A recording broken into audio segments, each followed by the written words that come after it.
السلام علیکم ورحمۃ اللہ تعالی وبرکاتہ۔ نحمده ونصلی ونسلم علی رسولہ الکریم، اما بعد فاعوذ باللہ من الشیطان الرجیم، بسم اللہ الرحمن الرحیم۔ ان اللہ وملائکتہ یصلون علی النبی یا ایہا الذین آمنوا صلوا علیہ وسلموا تسلیما۔ اللہم صلی علی سیدنا ومولانا محمد معدن الجود والکرم وآلہ الکرام وابنہ الکریم وبارک وسلم صلاۃ وسلاما علیک یا رسول اللہ صلی اللہ تعالی علیہ وسلم۔ معمولات اہل سنت کا بیان جاری ہے۔ اس میں پہلے سبق میں یا رسول اللہ اور یا نبی اللہ کہنے کا بیان، یعنی حضور پاک صلی اللہ علیہ وسلم کو یا کے ذریعے ندا کرنا اور پکارنا جائز ہے یا جائز نہیں ہے، اس کے بارے میں ہے۔ اور دور سے پکار سکتے ہیں کہ نہیں، اور نزدیک سے پکارنے کا کیا حکم ہے، یہ کچھ باتیں اس سے پہلے بھی آئی۔ اب یہاں پر سوال ہے کہ کیا لفظ یا کے ساتھ دور والوں کو بھی پکار سکتے ہیں، نیز وہ دور سے سنتے اور دیکھتے ہیں یا نہیں؟ جواب جی ہاں، جس طرح لفظ یا کے ساتھ قریب والوں کو پکار سکتے ہیں، ایسے ہی دور والوں کو بھی پکار سکتے ہیں، اور اللہ پاک کی عطا سے اس کے مقبول بندے دور سے سنتے، دیکھتے اور حاجت روائی بھی فرماتے ہیں۔ یعنی اگر یہ کہا جائے کہ بھائی قریب سے پکارنا تو سمجھ میں آتا ہے کہ چلو قریب سے پکارنے میں، نزدیک سے پکارنے میں وہ سنتے ہوں گے، لیکن معاذ اللہ کچھ لوگ یہ کہتے ہیں کہ دور سے پکارتے ہیں تو ان کو تو آواز پہنچتی نہیں ہے، تو دور سے پکارنے کا کوئی مطلب نہیں۔ جبکہ ہمارا عقیدہ کیا ہے کہ ہم دور سے بھی پکارتے ہیں تو ہماری پکار کو حضور پاک صلی اللہ علیہ وسلم سنتے ہیں۔ اللہ تبارک و تعالیٰ نے ان کو یہ طاقت عطا فرمائی، اور کیوں نہ ہو، کیونکہ حضور پاک تو افضل المخلوقات، ساری مخلوق میں سب سے بڑا مرتبہ کسی کا ہے تو وہ ہمارے آقا کا ہے۔ جبکہ اب تو موبائل فون کی ایجاد اور ٹیکنالوجی نے تو اس بات کو ثابت کر دیا کہ موبائل فون میں ہم یہاں پر بیٹھے ہوئے ہوتے ہیں، اور ہم جس سے بات کرنا چاہ رہے ہیں وہ کسی دوسرے علاقے میں ہے، وہ 200 300 400 500 کلومیٹر، کبھی کبھی تو ایسا ہوتا ہے دوسرے ملک میں، ہم ہندوستان میں ہے، کوئی افریقہ میں ہے، تو کوئی انگلینڈ میں ہے یا کوئی امریکہ میں، ہم اس کو یہاں سے پکارتے کہ نہیں پکارتے؟ تو اس پر بھی شرک کے فتوے لگاؤ، اس پر بھی کہ دور والے کو کیوں پکار رہا ہے، اور دور والے سے اس طرح اس کو مخاطب کیوں کر رہا ہے؟ تو یہ جب جائز ہے تو حضور کو پکارنا کیوں جائز نہیں؟ مطلب کیا ہوا کہ ایک آلہ اور ایک مشین اور ایک ڈیوائس کے ذریعے سے جب ہماری آواز پہنچ رہی، کیونکہ اس ڈیوائس کے اندر وہ طاقت ہے، آواز پہنچانے کی طاقت، اس آلے اور اس مشین کے اندر آواز پہنچانے کی طاقت ہے، اور وہی ہماری آواز کو دور علاقوں میں پہنچا رہا ہے، یہ آلہ ہے۔ تو جب اس کے ذریعے سے آواز پہنچ سکتی ہے تو ہمارے نبی صلی اللہ علیہ وسلم کے پاس بھی آواز کو سننے کی طاقت کیوں نہیں ہو سکتی؟ اللہ تبارک و تعالیٰ نے حضور کو بھی وہ طاقت و قوت عطا فرمائی، کیونکہ دیکھیں یہاں پر موبائل وہ بنا ہے، وہ پلاسٹک سے، اس کے اندر کچھ میٹل کی چیزیں ہیں، اور کچھ بھی وہ بنا کر انسان ہی نے تیار کیا ہے، اور اس کے اندر جب یہ طاقت ہو سکتی ہے تو یہاں تو انسان کے عمل کے ذریعے سے وہ کچھ نہ کچھ وہ تیار ہو کر وہ آلہ و ڈیوائس بنا ہے۔ اور حضور پاک صلی اللہ علیہ وسلم کی سماعت کا عالم یہ ہے کہ سماعت کی طاقت و قوت اللہ تبارک و تعالیٰ نے عطا فرمائی ہے، یقیناً وہ اس سے زیادہ پاورفل ہے۔ تو دیکھیں اس کو دلائل سے بھی ثابت کرتے ہیں۔ حضرت سیدنا ابو ہریرہ رضی اللہ تعالیٰ عنہ سے روایت ہے کہ رسول اکرم صلی اللہ علیہ وسلم نے فرمایا کہ اللہ پاک فرماتا ہے، جو میرے کسی ولی سے دشمنی کرے اس سے میں نے لڑائی کا اعلان کر دیا، یعنی اس سے میرا جنگ کا اعلان۔ کیا مطلب ہوا کہ اللہ تبارک و تعالیٰ اس سے ناراض، جو کسی ولی سے دشمنی کرے تو اللہ تعالیٰ اس سے ناراض ہوتا ہے۔ کیوں؟ کیونکہ ولی اللہ کے دوست ہیں، وہ اللہ کے محبوب بندے ہیں۔ اور ہمارے آپ کے دنیا کے قانون کے اعتبار سے ہم دیکھیں تو ہمارے کسی دوست کے ساتھ کوئی دشمنی کرے تو ہم بھی اس کو دشمن سمجھنے لگ جاتے ہیں۔ ہمارے کسی چاہنے والے، ہمارے کسی رشتہ دار یا ہمارے کسی محبوب اور ہم جس سے محبت کرتے ہیں اس سے اگر کوئی دشمنی کرے تو وہ ہمارا بھی دشمن ہو جاتا ہے۔ تو اللہ کے ولی اللہ کے محبوب بندے ہیں، پسندیدہ بندے ہیں، مقرب بندے ہیں، تو ظاہر سی بات ہے جو کوئی ان سے دشمنی کرے گا اور ان کی شان میں گستاخی کرے گا تو یقیناً وہ اللہ تبارک و تعالیٰ کی ناراضگی مول لے گا، اور اللہ تعالیٰ اس سے ناراض ہوگا۔ تو اللہ کیا فرماتا ہے کہ جو میرے کسی ولی سے دشمنی کرے اس سے میرا اعلان جنگ ہے، اور میرا بندہ کسی شے سے میرا اس قدر قرب حاصل نہیں کرتا جتنا فرائض سے حاصل کرتا ہے، یعنی فرائض ادا کرنے کے ذریعے سے وہ میرا قرب حاصل کرتا ہے، وہ نزدیکی حاصل کرتا ہے۔ اور میرا بندہ فرائض سے تو قرب حاصل ہوتا ہے، اور وہ قرب نوافل کے ذریعے اور بڑھتا ہے۔ فرائض کے ذریعے تو قرب حاصل ہو ہی رہا ہے، اور جب اس کے ساتھ ہم نوافل بھی پڑھتے ہیں، سنتیں بھی پڑھتے ہیں تو اس قرب میں اور زیادہ اضافہ ہوتا ہے۔ تو آگے حدیث قدسی ہے. حدیث قدسی کا مطلب ہوتا ہے کہ حضور پاک صلی اللہ علیہ وسلم کی زبان مبارک سے وہ الفاظ ادا ہو رہے ہوتے ہیں، لیکن حقیقت میں وہ کلمات اللہ تبارک و تعالیٰ کے ہوتے ہیں. یہاں اس کو حدیث قدسی کہا جاتا ہے، اور یہ حدیث قدسی ہے. فرماتا ہے اللہ تبارک و تعالیٰ کہ میرا بندہ نوافل کے ذریعے سے ہمیشہ قرب حاصل کرتا رہتا ہے، یہاں تک کہ میں اسے محبوب بنا لیتا ہوں،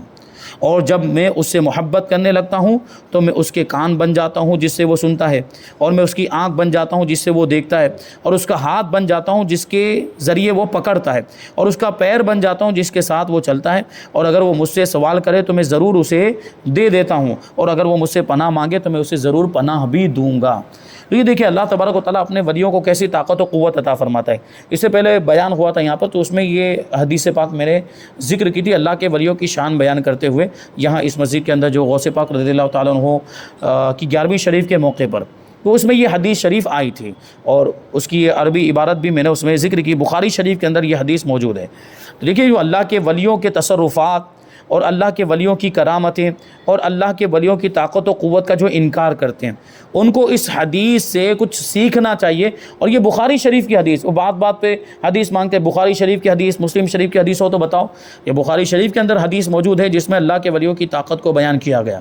تو اس کا مطلب میں نے اس وقت بیان کیا تھا کہ اللہ تبارک و تعالیٰ ہاتھ، کان، ناک اور پاؤں ان سب چیزوں سے پاک ہے. اللہ تبارک و تعالیٰ جسم اور جسمانیات سے پاک ہے. اللہ کی آنکھ نہیں، اللہ کے کان نہیں، اور اللہ تبارک و تعالیٰ کے ہاتھ نہیں ہے، پیر نہیں، وہ ان ساری چیزوں سے پاک ہے. تو پھر یہ کیوں فرمایا اللہ تبارک و تعالیٰ نے کہ میں اپنے ولی کا ہاتھ ہو جاتا ہوں جس سے وہ پکڑتا ہے، میں اس کا پاؤں ہو جاتا ہوں جس سے وہ چلتا ہے، میں اس کی آنکھ ہو جاتا ہوں جس سے وہ دیکھتا ہے، میں اس کے کان ہو جاتا ہوں جس سے وہ سنتا ہے. تو اس کا پھر مطلب کیا ہے؟ اس کا مطلب علماء کرام نے یہ بتایا ہے کہ اللہ تبارک و تعالیٰ اپنے ولیوں کے ان اعضاء میں، ہاتھ، کان، آنکھ اور یہ سارے جو اعضاء جو یہاں پر ذکر کیے گئے ہیں، تو ان اعضاء کے اندر اللہ تبارک و تعالیٰ اپنی طاقت و قوت کے جلوے عطا فرماتے ہیں. پھر ان اعضاء سے، اللہ کے ولیوں کے ان اعضاء سے ایسی کرامتوں کا ظہور ہوتا ہے کہ جن کو دیکھ کر ہم حیرت میں پڑ جاتے ہیں، اور جن کو دیکھ کر ہمیں اللہ تبارک و تعالیٰ کی طاقت و قوت یاد آ جاتی ہے. تو یہ اللہ والوں کی شان. تو سوچیں کہ اللہ والے اب جب ان کے کان میں یہ سماعت میں یہ قوت آ گئی تو ظاہر سی بات اب وہ دور کی باتیں بھی سنیں گے، وہ قریب کی باتیں بھی سنیں گے، اور آنکھوں میں، نگاہوں میں بھی اللہ تبارک و تعالیٰ نے طاقت و قوت عطا فرما دی. تو اب وہ دور کی چیزیں دیکھ لیتے ہیں، قریب کی چیزیں بھی دیکھ لیتے ہیں، بلکہ ہمیں جو اپنی ظاہری نگاہ سے نظر نہیں آتی وہ چیزیں بھی یہ اللہ کے ولی دیکھ لیا کرتے ہیں. پوشیدہ چیزوں کو بھی دیکھ لیتے ہیں، بلکہ اللہ کے ولی تو دل کے خیالات کو بھی جان لیتے ہیں. ان کی بارگاہ میں کوئی حاضر ہو، ہم جیسے ابھی اللہ کے ولیوں کی بارگاہ میں پہنچتے ہیں تو اکثر و بیشتر تو یہی ہوتا ہے کہ ہم من میں دعا کر رہے ہوتے ہیں، اور من میں ان کی بارگاہ میں عریضہ پیش کر رہے ہوتے ہیں، درخواست پیش کر رہے ہوتے ہیں، اور ہمارا عقیدہ یہ ہے کہ ہم جو سوچ بھی رہے ہیں وہ بھی ان کو پتہ چل رہا ہے، کیونکہ اللہ نے ان کو طاقت دی ہے. تو جب اللہ کے ولیوں کو یہ طاقت ملی ہے کہ وہ ہمارے دل کے خیالات کو جان لیتے ہیں، تو جن کی وجہ سے، جن کے واسطے سے، جن کے وسیلے سے یہ طاقت ملی ہے، اس نبی کی طاقت و قوت کا عالم کیا ہوگا؟ کیونکہ یہ اولیاء کرام کو میں نے اس سے پہلے بھی عرض کیا، انبیاء کرام کو، اولیاء کرام کو جو بھی کرامتیں اور جو بھی تصرفات اور جو بھی اختیارات ملتے ہیں وہ نبی کے صدقے میں ملتے ہیں. تو وہ نبی کی طاقت و قوت کا عالم کیا ہوگا؟ حضرت سیدنا امام فخر الدین رازی رحمۃ اللہ تعالی علیہ فرماتے ہیں جب اللہ پاک کا نور جلال بندے محبوب کے کان بن جاتا ہے تو وہ دور و نزدیک کی آواز سن لیتا ہے، اور جب اس کی آنکھیں نور جلال سے منور ہو جاتی ہیں تو وہ دور و نزدیک کی چیزوں کو دیکھ لیتا ہے، اور جب یہی نور بندے محبوب کے ہاتھوں میں جلوہ گر ہوتا ہے تو اسے مشکل اور آسان اور دور و نزدیک میں تصرف کرنے کی قدرت حاصل ہو جاتی ہے. پھر اس کے لیے آسان اور مشکل کا فرق ہی ختم ہو جاتا ہے. وہ مشکل کام بھی چٹکیوں میں یوں حل کر دیتے ہیں اللہ کے ولی، اور دور و نزدیک کی چیزوں میں وہ تصرفات کرتے ہیں. یہاں قریب میں کوئی چیز ہو تو اس میں بھی وہ رد و بدل کر سکتے ہیں، دور کوئی چیز موجود ہو وہاں اس کے اندر بھی رد و بدل کر سکتے ہیں. یہ اللہ کے ولیوں کو ایسی شان. اب یہ سوچنے جیسی بات ہے ان کی طاقت و قوت. یہ امت محمدیہ کے اولیاء کرام، یہ جبکہ امت ہی ساری امتوں سے افضل ہے، تو اس امت کے اولیاء کرام بھی ساری امت کے اولیاء کرام سے افضل ہوئے کہ نہیں ہوئے؟ کیونکہ نبی سے نسبت ہے، سید انبیاء سے، امام الانبیاء سے، سید المرسلین سے ان کو نسبت ہے. تو یہ اولیاء کرام بھی دوسری امت کے اولیاء کرام سے زیادہ فضیلت رکھتے ہیں. جبکہ دوسری امت کے اولیاء کرام کو دیکھیں، قرآن مجید کے اندر آصف بن برقیہ کا واقعہ بیان کیا گیا ہے. حضرت سلیمان علیہ السلام کے دور میں حضرت سلیمان علیہ السلام کو پتہ چلا کہ ملک سبا کے اندر ایک بلقیس نامی ملکہ ہے جو وہاں حکومت کرتی ہے. تو ان کو حضرت سلیمان علیہ السلام نے خط لکھا اور ان کو اپنی بارگاہ میں بلایا. کہ حاضر ہو، کیونکہ حضرت سلیمان علیہ السلام کو پوری دنیا کی حکومت عطا کی گئی تھی، تو کہیں سے یہ پتہ چل گیا کہ ابھی ملک سبا میں ایک ملکہ اس طرح حکومت کرتی ہے، تو حضرت سلیمان علیہ السلام نے اس کو بھی تابع فرمان بنانا چاہا کہ وہ بھی ہماری باز گزار بن جائے، یعنی وہ بھی ہماری حکومت کے تحت آ جائے، تو اس لیے اس کو خط لکھا۔ اب وہ وہاں سے روانہ ہو گئی، ملک سبا سے حضرت سلیمان علیہ السلام کی بارگاہ میں حاضر ہونے کے لیے روانہ ہو گئی۔ ادھر حضرت سلیمان علیہ السلام اپنے دربار میں بیٹھے ہوئے ہیں۔ حضرت سلیمان علیہ السلام نے اپنے درباریوں سے ارشاد فرمایا کہ کون ہے کہ بلقیس، اس کا نام تھا بلقیس جو ملکہ سبا تھی، کہ بلقیس کے یہاں میرے دربار میں حاضر ہونے سے پہلے اس کے تخت کو لا کر یہاں پہ رکھ دے۔ اب سوچنے جیسی بات ہو، سینکڑوں کلومیٹر کا فاصلہ ہے، اور حضرت سلیمان علیہ السلام کہہ رہے ہیں، تو حضرت سلیمان علیہ السلام وہ خود ہی اللہ کے نبی، ان کو بھی اللہ تبارک و تعالیٰ نے اختیارات عطا فرمائے اور معجزانہ شان عطا فرمائی، لیکن اپنے درباریوں سے کہہ رہے ہیں، یعنی یوں گویا کہ اپنی امت کے ولیوں سے کہہ رہے ہیں کہ تم میں سے کون اتنی طاقت رکھتا ہے کہ اس کے تخت کو یہاں پر لا کر رکھ دے اس کے پہنچنے سے پہلے۔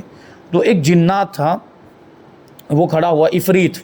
اور اس نے کہا کہ میں آپ کی مجلس ختم ہونے سے پہلے لے کر آ جاؤں گا،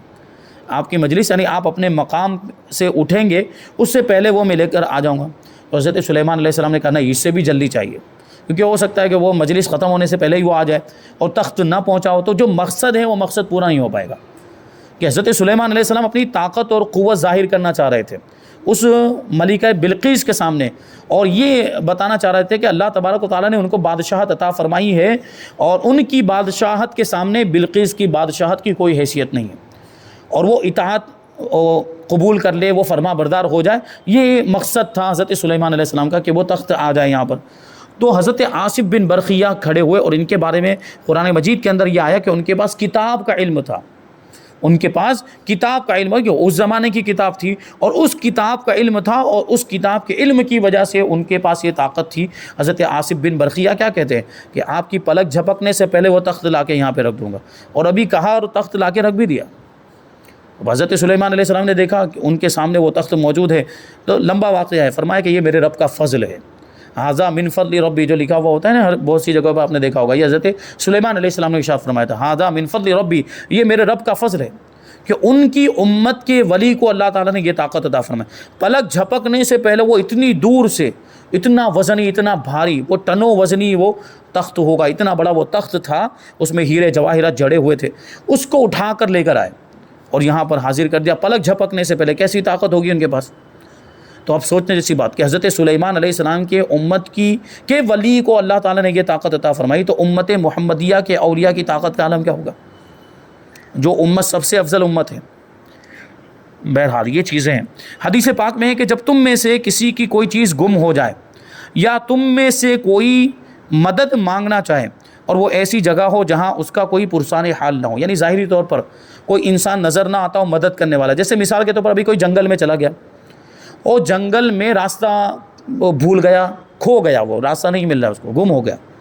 تو ایسی صورت میں اسے چاہیے کہ وہ یوں کہے، اگر راستہ بھول جاتے ہیں ہم اور کہیں کھو جاتے ہیں یا کہیں ہم کو مدد کی ضرورت ہے اور کوئی مدد کرنے والا نظر نہیں آتا ہے، تو یہ حدیث کے الفاظ ہیں۔ دیکھیے حضور پاک صلی اللہ علیہ وسلم ارشاد فرماتے ہیں کہ اسے چاہیے کہ وہ یوں کہے، یا عباد اللہ اغیثونی، یا عباد اللہ اغیثونی۔ اس کا مطلب کیا ہوتا ہے کہ اے اللہ کے بندوں میری مدد کرو، اے اللہ کے بندوں میری مدد کرو، یعنی حضور پاک صلی اللہ علیہ وسلم خود اللہ کے بندوں کو پکارنے کا حکم دے رہے ہیں، اور وہاں ظاہری طور پر تو کوئی انسان موجود ہی نہیں، یعنی یہ جو اللہ کے بندے ہیں یہ یا تو رجال غیب ہوں گے، یا اولیاء کرام ہوں گے، یا فرشتے ہوں گے، یا جنات ہوں گے، کچھ بھی، یہ سب اللہ کے بندے ہی ہیں، تو یہ مدد کرنے کے لیے آئیں گے، تو ظاہری طور پر تو قریب میں موجود نہیں ہے، مطلب یہ کہ کہیں نہ کہیں دور ہیں وہ، اور ان کو پکارنے کا حکم دیا جا رہا ہے۔ اللہ کے رسول صلی اللہ علیہ وسلم تعلیم فرما رہے ہیں کہ جب مدد مانگنا چاہو، جب تمہیں مدد کی ضرورت ہو، کوئی مدد کرنے والا ظاہری طور پر نہ ہو، تو یہ کہو یا عباد اللہ اغیثونی، یعنی اے اللہ کے بندوں میری مدد کرو۔ اس کا مطلب یہ ہے کہ دور والوں کو پکارنا بھی جائز ہے۔ اللہ پاک کے کچھ بندے ہیں جنہیں یہ نہیں دیکھتا، یعنی حدیث کے الفاظ ہے کہ اللہ کے کچھ بندے ایسے ہیں جو نظر نہیں آتے اور وہ اس کی مدد کو آئیں گے جب ہم اس طرح جو ہے کہ اس حدیث پر عمل کرتے ہوئے۔ اور بہت سے اولیاء کرام نے اور علماء اعظام نے اور ایمان والوں نے اس کا تجربہ بھی کیا کہ جب کبھی کہیں کھو گئے اور مدد کی ضرورت پیش آئی اور انہوں نے اس طرح پکارا تو کسی نہ کسی طریقے سے مدد ہوئی، اور ان کو یا تو راستہ مل گیا، کسی نے آ کر، کسی اجنبی انسان نے آ کر راستہ بتا دیا، یا جو ہے کہ جو بھی جس طرح کی ضرورت تھی وہ ضرورت ان کی پوری ہو گئی۔ تو یہ اللہ والے ہوتے ہیں جو اس طرح مدد کیا کرتے ہیں۔ اب آگے کہ کیا بعد وفات بھی مقبولان بارگاہ کو لفظ یا کے ساتھ پکار سکتے ہیں؟ اللہ کے ولیوں کو ان کی ظاہری وفات کے بعد بھی ان کو پکارا جا سکتا ہے یا کے ذریعے سے، جیسے ہم کہتے ہیں یا غوث المدد یا خواجہ المدد، اس طرح ہم کہتے ہیں۔ یہ اہل سنت و جماعت کے معمولات میں سے یہ بھی ہے، ہم اللہ کے ولیوں کو پکارتے ہیں۔ جواب جی ہاں، بعد وفات بھی مقبولان بارگاہ کو لفظ یا سے پکار سکتے ہیں اور اس میں کوئی مذائقہ نہیں، کوئی حرج نہیں۔ اللہ پاک کے مقبول بندوں کی شان تو بہت بلند و بالا ہے، عام مردوں کو بھی بعد وفات لفظ یا سے پکارنا جائز ہے، پکارا جاتا ہے، اور عام مردے سنتے بھی ہیں۔ جب عام مردے، اور عام مردوں میں سب آ گئے، عام مردوں میں مومن بھی آ گئے، کافر بھی۔ مومن کے بارے میں کہا جا سکتا ہے کہ ایمان کی وجہ سے اس کی طاقت بڑھا دی جاتی ہوگی تو وہ سن لیتا ہوگا قبر کے اندر، لیکن یہاں بات ہے عام مردوں کی، اس میں کافر بھی آ گئے کا مطلب ہے کہ کافر بھی اندر قبر کے اندر ہے اور قبر پہ آنے والوں کی آواز کو سنتا ہے، جو کچھ وہ بات کرتے ہیں بولتے ہیں۔ اور یہ حدیث سے ثابت ہے، حضور اکرم صلی اللہ علیہ وسلم جب مدینہ منورہ کے قبرستان میں تشریف لے جاتے تو قبروں کی طرف اپنا رخ انور کر کے یوں فرماتے۔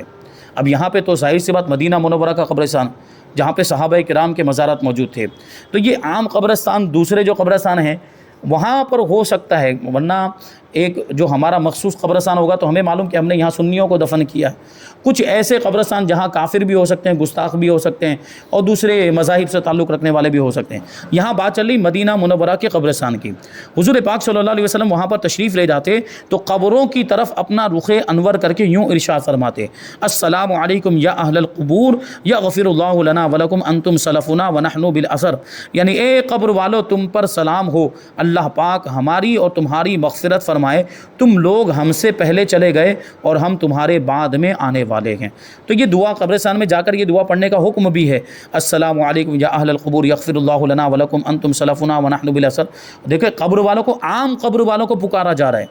یا اہل القبور کا مطلب کیا؟ اے قبر والو، یا کے ذریعے پکارا جا رہا ہے۔ تو جب عام قبر والوں کو یا کے ذریعے پکارا جا سکتا ہے تو نبی پاک صلی اللہ علیہ وسلم کو اور اللہ کے ولیوں کو، مقبولان بارگاہ کو کیوں نہیں پکارا جا سکتا؟ تو اس سے یہ بھی ثابت ہوتا ہے۔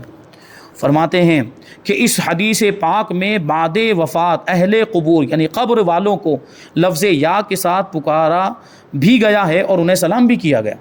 ابھی دیکھیں، ایک ہوتا ہے پکارنا کہ ہم کسی ایسے کو پکارے جو ہماری بات نہیں سن رہا ہے، تو وہ پکارنا چلو مان دیا گیا کہ تم نے پکارا، لیکن اس نے تو تمہاری بات ہی نہیں سنی۔ جیسے مان لو کہ کوئی بہرا ہے، ہم اس کو پکارتے جا رہے ہیں، چلاتے جا رہے ہیں، لیکن ہماری بات ہی نہیں سن رہا ہے، تو یہ پکارنا بیکار مانا جائے گا۔ لیکن یہاں حضور پاک صلی اللہ علیہ وسلم نے صرف پکارا ہی نہیں بلکہ ان کو سلام بھی کیا، اور سلام کس کو کیا جاتا ہے؟ جو ہماری بات کو سنے گا، جو ہماری بات کو سنے گا اور جواب دے گا۔ تو حضور پاک صلی اللہ علیہ وسلم نے سلام بھی کیا، اس کا مطلب یہ ہے کہ وہ سنتے بھی ہیں۔ سلام اسے کیا جاتا ہے جو سنتا ہے اور جواب بھی دیتا ہے۔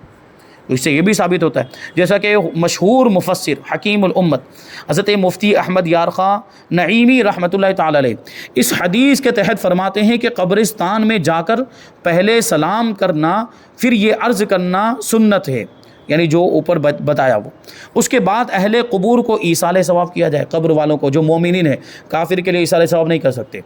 ایمان والوں کے لیے ایصال ثواب جو ہے وہ ایمان والوں کے لیے ہی کیا جا سکتا ہے۔ تو اپنے اہل ایمان مرحومین کے لیے ہم ایصال ثواب کرتے ہیں، لیکن معاذ اللہ خدا نہ خواستہ کبھی ایسا کچھ ہو کہ ہمارے رشتہ داروں میں سے کوئی ایسا ہے جو بھٹک گیا ہے اور گمراہوں کے ساتھ شامل ہو گیا اور اس نے کفری عقیدہ بھی اختیار کر لیا، تو اس کے لیے ہرگز ایصال ثواب نہیں ہو سکتا، اور کافروں کے لیے دعائے مغفرت بھی نہیں کر سکتے۔ تو اہل قبور کو ایصال ثواب کیا جائے، یعنی اہل ایمان۔ تو اس سے معلوم ہوا کہ مردے باہر والوں کو دیکھتے، پہچانتے اور ان کا کلام سنتے ہیں، ورنہ انہیں سلام کرنا جائز ہی نہیں ہوتا، بیکار، ورنہ سلام کرنے کا کوئی مطلب ہی نہیں ہوتا، کیونکہ جو سنتا نہ ہو یا سلام کا جواب نہ دے سکتا ہو اسے سلام کرنا جائز نہیں ہے۔ دیکھو، سونے والے اور نماز پڑھنے والے کو سلام نہیں کر سکتے، جو نماز میں ہو تو نماز وہ جواب نہیں دے سکے گا، کیونکہ وہ نماز کے اندر ہے، نماز میں وہ اگر جواب دے دے گا تو اس کی نماز ٹوٹ جائے گی، تو اس کو سلام کرنا بھی جائز نہیں۔ اسی طرح سونے والے کو بھی سلام نہیں کرنا چاہیے، کیونکہ وہ سو رہا ہے تو اس کو پتہ ہی نہیں چل پائے گا۔ تو ایسی صورت میں ہم مجرم کہ ہم نے کیوں ہمارے سلام ایسے موقع پر کرنے کی وجہ سے کہ اب وہ جواب نہیں دے پائے گا، اس لیے اس کو ناجائز کہا۔ حنفیوں کے عظیم پیشوا حضرت سیدنا علامہ علی قاری رحمۃ اللہ تعالی علیہ فرماتے ہیں کہ انبیاء کرام علیہم الصلوۃ والسلام کی دونوں حالتوں یعنی زندگی اور موت میں کوئی فرق نہیں، یعنی وہ جس طرح ظاہری زندگی میں لوگوں کی باتوں کو سنتے تھے اور لوگوں کی پکار کو، فریاد کو سنتے تھے، ایسے ہی وفات کے بعد بھی سنتے ہیں۔ اسی لیے کہا گیا کہ اللہ پاک کے ولی اور نبی مرتے نہیں بلکہ ایک گھر سے دوسرے گھر کی طرف منتقل ہو جاتے ہیں۔ ظاہری وصال سے ان نفوس قدسیہ کی قوتیں اور صلاحیتیں ختم نہیں ہو جاتی بلکہ ان میں مزید اضافہ ہو جاتا ہے۔ اللہ والوں کی طاقت میں، ان کی قوت میں اور اضافہ ہو جاتا ہے، کیونکہ دنیا میں تو یہ قید میں تھے، دنیا کے اصول اور دنیا کے اسباب کو کہیں نہ کہیں اس کا لحاظ رکھنا پڑتا تھا، لیکن اب جب وہ دنیا سے چلے گئے، قبر میں پہنچ گئے، تو اب وہ دنیا کے اصول اور دنیا کے اسباب اور دنیا کے قوانین سے وہ اب آزاد ہو گئے اور قید سے نکل گئے۔ اب ان کی طاقت و قوت، اب کیونکہ ان کو اصول کی پابندی نہیں کرنی، اور اضافہ ہو جاتا ہے ان کی طاقت و قوت میں۔ وصال ظاہری کے بعد وہ اس قید سے آزاد ہو جاتے ہیں، لہٰذا ان کی قوت میں بھی اضافہ ہو جاتا ہے، جیسا کہ حدیث پاک میں ہے کہ دنیا مومن کا قید خانہ اور کافر کے لیے جنت ہے۔ جب مومن مر جاتا ہے تو اس کی راہ کھول دی جاتی ہے کہ وہ جہاں چاہے سیر کرے۔ سیدی اعلیٰ حضرت امام احمد رضا رضی اللہ تعالیٰ عنہ فرماتے ہیں کہ بعد مرنے کے سمع بصر یعنی سننے اور دیکھنے کی قوت، ادراک یعنی دیکھنا سننا اور سمجھنا، یہ عام لوگوں کا یہاں تک کہ کفار کا بھی زائد ہو جاتا ہے۔ عام لوگوں کی بھی یہ طاقت، سننے دیکھنے اور سمجھنے کی قوت عام لوگوں کی بھی بڑھ جاتی ہے اور کفار کی بھی بڑھ جاتی ہے، اور یہ تمام اہل سنت و جماعت کا اجماعی عقیدہ ہے کہ قبر میں جانے کے بعد یہ اس طرح سننے دیکھنے اور سمجھنے کی طاقت و قوت میں اضافہ ہو جاتا ہے۔ اب یہ آگے اور بہت سی باتیں اس بیان کے اندر باقی ہیں۔ یہ ہے کہ کیا دور سے دیکھنا اور سننا یہ اللہ پاک کی صفت نہیں ہے؟ اس کے بعد ہے کہ مقبولان بارگاہ الہی کے دور سے دیکھنے سننے اور تصرف فرمانے کے چند واقعات بیان کریں، اللہ کے ولیوں کے کچھ واقعات بیان کریں گے، بہت ہی پیارے واقعات ہیں، تو انشاءاللہ ان کو ہم آئندہ درس میں شامل کریں گے۔ اللہ تبارک و تعالیٰ کی بارگاہ میں دعا ہے کہ جو کچھ بھی بیان ہوا اس پر ہم سب کو عمل کرنے کی توفیق عطا فرمائے۔ وما علینا الا البلاغ۔ السلام علیکم۔